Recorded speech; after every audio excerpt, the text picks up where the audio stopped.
భర్త భార్య కొరకు ఎదురు చూస్తారు, తల్లిదండ్రులు పిల్లల కొరకు ఎదురు చూస్తారు, పిల్లలు తల్లిదండ్రుల కొరకు ఎదురు చూస్తారు, దాసుడు యజమాని కొరకు ఎదురు చూస్తాడు. అలా ఎదురు చూసే విధముగా మన ప్రభువు కొరకు మనము ఎదురు చూడాలి. అందుకు సువార్త పాఠాన్ని మనము చూసినట్లయితే పరిశుద్ధ మత్తయి రాసినటువంటి సువార్త 25వ అధ్యాయము 1 నుండి 13 వచనాల వరకు మనము చూసినట్లయితే 10 మంది కన్యకల యొక్క ఉపమానాన్ని యేసు ప్రభువు ఈరోజు మన జ్ఞాపకం చేస్తూ ఉన్నాడు. పరలోక రాజ్యము అనేది 10 మంది కన్యకలను పోలి ఉన్నది.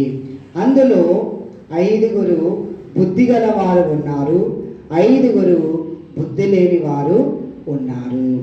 యూదుల వివాహ సాంప్రదాయ ప్రకారము వివాహము జరిగే సమయాలలో పెళ్లి కుమారుడు పెళ్లి కుమార్తె దగ్గరికి వచ్చి ఆ యొక్క వివాహం మరి చేసుకొని పెళ్లి కుమార్తెను తీసుకొని వెళ్ళడము జరుగుతుంది.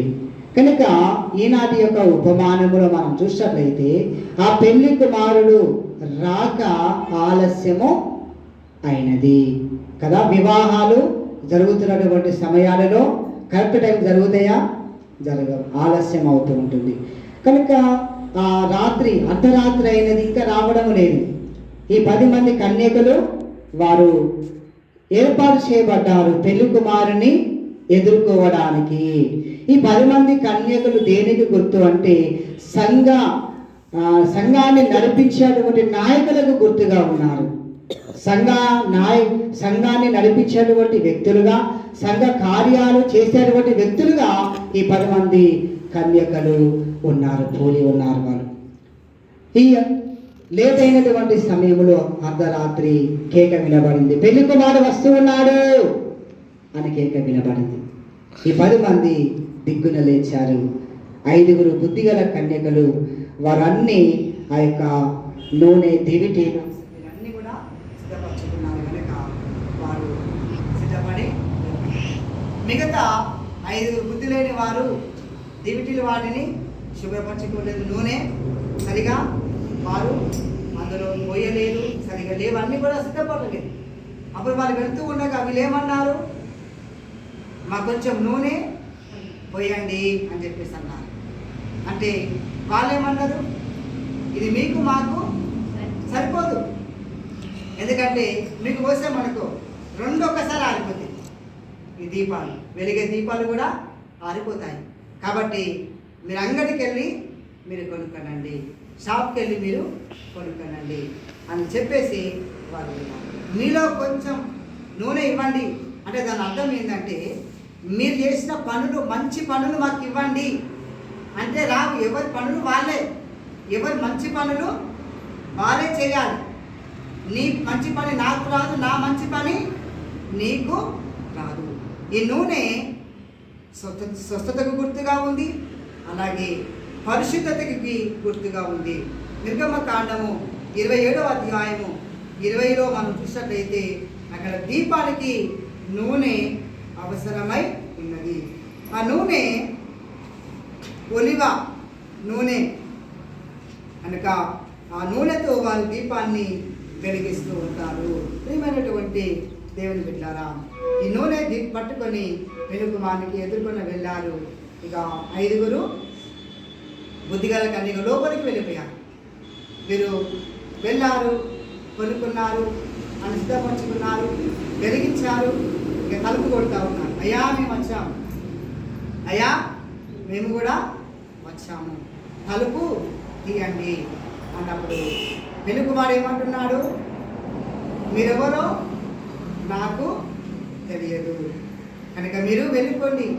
ఆ గడియ, ఆ సమయం ఎప్పుడో మీరు అడగరు, కనుక మీరు ఎప్పుడైనా సిద్ధపడి ఉండాలి అని పెళ్లికుమారుడు చెప్పాడు.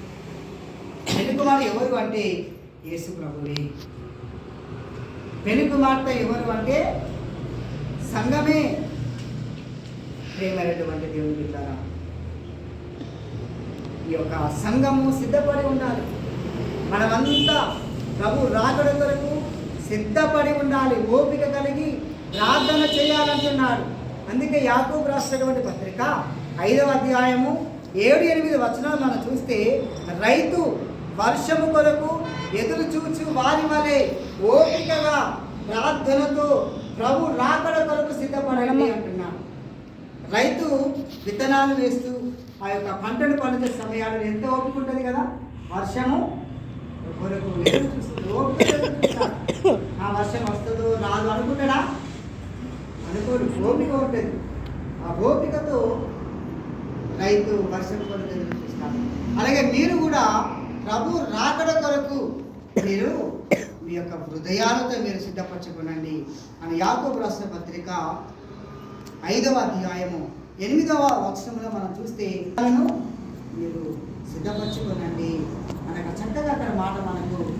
తర్వాత మనం చూస్తే ఎఫెసీయులకు రాసిన లేఖ 5వ అధ్యాయము 14-16 వచనాలు చూస్తే, నిద్రించుచున్న నీవు మేలుకో, నిద్రితుడా నీవు మేలుకో అంటూ ఉన్నాడు. ఎందుకంటే మనం మేల్కునే వారిగా ఉండాలి, ఎప్పుడు నిద్రించే వారిగా మనము ఉండకూడదు. ఎందుకంటే ఈ కన్యకలు నిద్రపోయారు, వెలుగుమా రాక స్వరము వాళ్ళకి వినబడింది, వారు లేచారు. ప్రేమైనటువంటి దేవుని బిడ్డలారా, నిద్రితుడా మేలుకో. మనం మేల్కొనే ఉన్నట్టుగా మనం ఉంటే ప్రభు గడియ ఎప్పుడు వస్తుందో మనకు తెలియదు. ఆ రోజు కానీ ఆ గడియ కానీ ఆ సమయం కానీ మనకు ఎవరికి కూడా తెలియదు. ఆ పిలుపు వస్తుంది. ఆ పిలుపు వచ్చినప్పుడు మనం ప్రభు దగ్గరికి వెళ్ళిపోవలసింది. ప్రభు రాకడా అంటే మళ్ళొక్కటి మనం జ్ఞాపకం చేసుకోవాలి, మనం మరణం కూడా ప్రభు రాకడే కావచ్చు. ప్రభు కదా మనం పిలుస్తాడు, దాని నా దగ్గరికి అంటే మరణం ద్వారా ప్రభుతో మనము కలుసుకుంటున్నాం. ఇక రెండవ రాకడ, ప్రభు రాకడ అంటే 2 రకాలు ఉంటుంది. ఒకటి మన మరణమే రాకడ. ప్రభు ఏ గడియలో ఎప్పుడు ఈ సమయంలో మనల్ని పిలుస్తాడో తెలియదు. పిలిచినప్పుడు నేను రాను అనడానికి వీలు లేదు, అందరూ వెళ్ళిపోవలసింది. కాబట్టి మన హృదయాలను సిద్ధపరచుకొని పవిత్రపరచుకొని ప్రార్థన పూర్వకంగా మనము సిద్ధపడి ఉండాలి. తర్వాత ప్రభు 2వ రాకడ గర్జించు సింహం వలె వస్తాడు. కానీ ఎప్పుడు వస్తాడో కూడా మనకి ఎవ్వరికి కూడా తెలియదు. కనుక ప్రార్థన పూర్వకంగా సిద్ధపడి ఉండాలి అని చెప్పేసి అంటున్నాడు. అలాగే తెస్సలోనికి రాసిన మొదటి లేఖ 5వ అధ్యాయము 6వ వచనము 8వ వచనం చూస్తే, ఇతరుల వలె నిద్రపోకుండా మెలకువగా ఉండాలి అంటున్నాడు. అక్కడ ఇతరుల వలె మీరు నిద్రపోకుండా మెలకువగా ఉండాలి. చూడండి, అందుకే యేసు ప్రభు కూడా ఆ గెత్సేమనే తోటలో ప్రార్థన చేస్తూ ఉన్నప్పుడు శిష్యులు అన్నారుతో చెప్పాడు, మీరు ప్రార్థన చేయండి. అంటే వాళ్ళు ఏం చేస్తూ ఉన్నారు? నిద్రపోతూ ఉన్నారు. అయ్యో నాతో 1 గంట అయినా మీరు మేలుకొని ఉండలేకపోతిరా అని ప్రభు వారితో పలుకుతూ ఉన్నాడు. ఇతరుల వలె మనము నిద్రపోవద్దు. దేవుణ్ణి నమ్మనటువంటి వారు, ఎరగనటువంటి వారు, క్రైస్తవేతరులు నిద్రపోతారు. వారి వలె మనము నిద్రపోవద్దు. నిద్ర మత్తుగా మనము నిద్రపోవద్దు.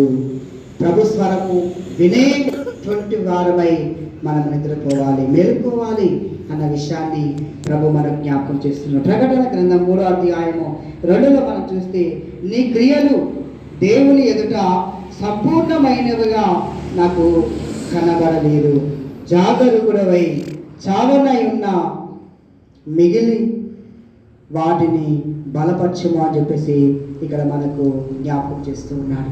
ప్రకటన గ్రంథంలో చావనైనటువంటి వాటిని నువ్వు బలపరచుము అంటూ ఉన్నాడు. చూడండి, వాటిని బలపరచాలి. నన్ను బలపరచువాని అందు నేను సమస్తమును బలపరుస్తా అని ప్రభు అయినటువంటి యేసుక్రీస్తు పరిశుద్ధ పౌలు ద్వారా మన జ్ఞాపకం చేస్తూ ఉన్నాడు. ప్రియమైనటువంటి దేవుని ద్వారా కనుక ఈరోజు మన అంశం ప్రభు రాకడ కొరకు ప్రార్థన పూర్వకంగా ఎదురు చూడాలి. ఉదాహరణ ఇచ్చాడు, ఒక రైతు కదా ఏ రీతిగా వర్షం కొరకు ఎదురు చూస్తాడు. ఓపిక, అంత ఓపిక మనకు ఉండాలి.